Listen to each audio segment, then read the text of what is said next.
Bonjour, merci d'avoir pris le train dans cette série de disciplats de la famille, la transformation véritable de la famille vers une famille dans laquelle il fait bon vivre. Le sujet ce matin est les 3 vérités fondamentales au sujet de la colère.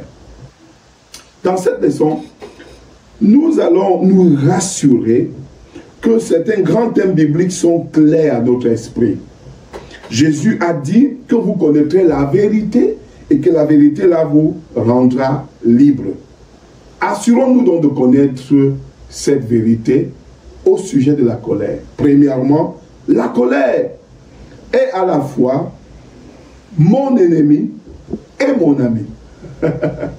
La colère est à la fois mon ennemi et mon ami. Vous pouvez ressentir la tension. Dans les prochaines leçons, nous verrons la colère en tant qu'ennemi. Mais la colère n'est pas toujours un péché. La colère, nous la verrons comme un ennemi, mais elle n'est pas toujours un péché. Comment le savons-nous? Comment est-ce que le pasteur Jérémie sait que la colère n'est pas toujours un péché? Premièrement, Jésus était en colère. Jésus était en colère. L'Écriture rapporte cette histoire dans le chapitre 3 de Marc. Les pharisiens observaient Jésus pour voir s'il guérirait un homme le jour de sabbat, afin de l'accuser. Il dit à l'homme à la main sèche, viens ici. Il leur dit, est-il permis le jour de sabbat de faire du bien ou du mal, de sauver ou de tuer? Mais il se taisait. Il les regarda avec colère, attristé par la dureté de leur cœur. Jésus s'est mis en colère. C'est pas seulement l'unique fois. Dans le matériel dévotion, je vous propose plusieurs autres incidents, plusieurs autres moments pendant lesquels Jésus a été en colère. Donc, Jésus a été en colère. Deuxièmement, Dieu se met légitimement en colère. Nous sommes nés sous la colère ou sous son courroux à cause de la condition dans laquelle le monde ici se trouve. Jésus a porté la colère de Dieu pour nous sur la croix. Quand Dieu regarde le monde, il n'est pas le monde que lui il a créé, il n'est pas content de ce monde. Il n'est pas content parce qu'il a créé ce monde pour qu'il soit différent. Donc Dieu est constamment en colère par rapport au fonctionnement des familles, fonctionnement des gouvernements, fonctionnement des hommes, à cause des pensées qui naissent et qui grandissent en nous.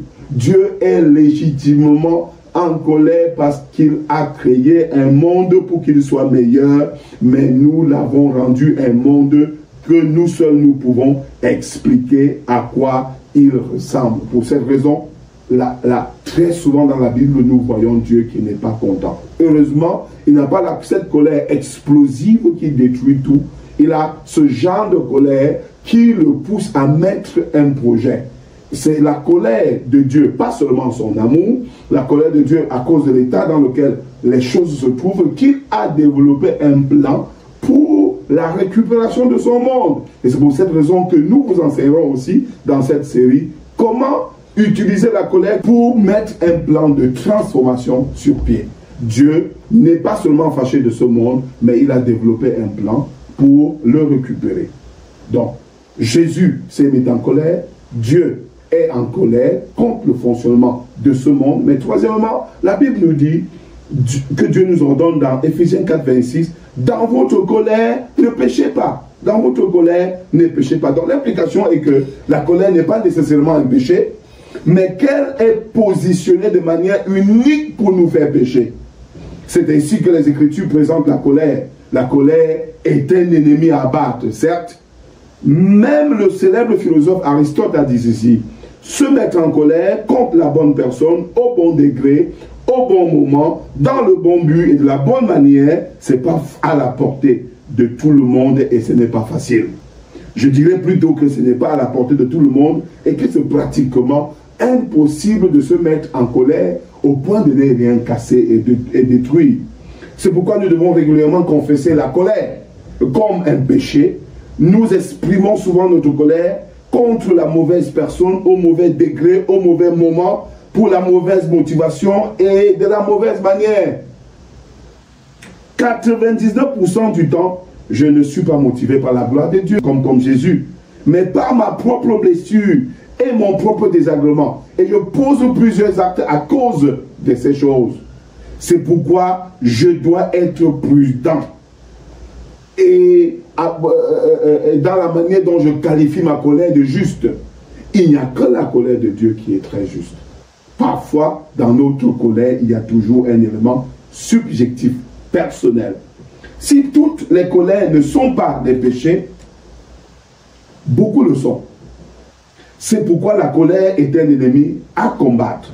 Et c'est la raison pour laquelle vous participez à cette étude et à ce programme. Vous êtes conscient que votre colère, que votre propre colère est péché. La colère peut être un ennemi, mais il peut aussi être un ami. Nous étudierons plus en détail cette idée que la colère est à la fois un ennemi et un ami dans les autres méditations des semaines prochaines. Mais il s'agit d'une tension fondamentale et que nous ne sommes pas capables toutes les fois de véritablement gérer. Je terminerai cette vidéo pour aujourd'hui en vous définissant, en vous offrant deux définitions de la colère. Premièrement, une définition qui nous est donnée par Robert Jones. Il dit: la colère est une réponse active de l'ensemble de la personne à un jugement moral négatif contre un mal perçu. Elle implique l'ensemble de notre personne, esprit, âme et corps. Elle est active. Et c'est quelque chose que nous faisons, pas quelque chose que nous avons. La colère est quelque chose que nous faisons, ce n'est pas quelque chose que nous avons. Et elle s'oppose à quelque chose que nous percevons comme étant mauvais. David Powlison aussi, dans son livre Good and Angry, fait une observation similaire lorsqu'il dit que la colère est une position active que l'on adopte pour s'opposer à quelque chose que l'on considère comme important et mauvais. Donc ces deux définitions expliquent l'une des raisons pour lesquelles la colère de Dieu est parfaitement justifiée. Il sait à juste titre ce qui est mal et important, Dieu le sait. Et dans le cadre de sa bonté, il doit s'y opposer activement. Cependant, à cause de son orientation personnelle, notre colère est très souvent un péché. À cause de notre orientation, notre colère n'est pas comme la colère de Dieu. Elle est très souvent péché. Mais nous creuserons encore plus loin. Donc, la colère pécheresse que nous manifestons toutes les fois, généralement provient d'un objectif que nous avions et qui se trouve bloqué. Nous avions un objectif et cet objectif se trouve bloqué. C'est pourquoi Jacques 4, verset 1 à 2 dit ceci: qu'est-ce qui cause les querelles et les disputes parmi vous? N'est-ce pas que vos passions se déchaînent au-dedans de vous? Vous désirez et vous n'avez pas. Vous assassinez. Vous convoitez et vous ne pouvez pas obtenir. Alors vous vous battez et vous vous querellez. Avons-nous compris maintenant la source de nos querelles? Avez-vous compris d'où viennent nos bagarres, nos guerres?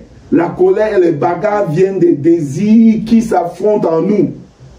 C'est l'une des raisons pour lesquelles la question de la colère n'est pas claire. Décortiquons davantage cette question dans cette étude.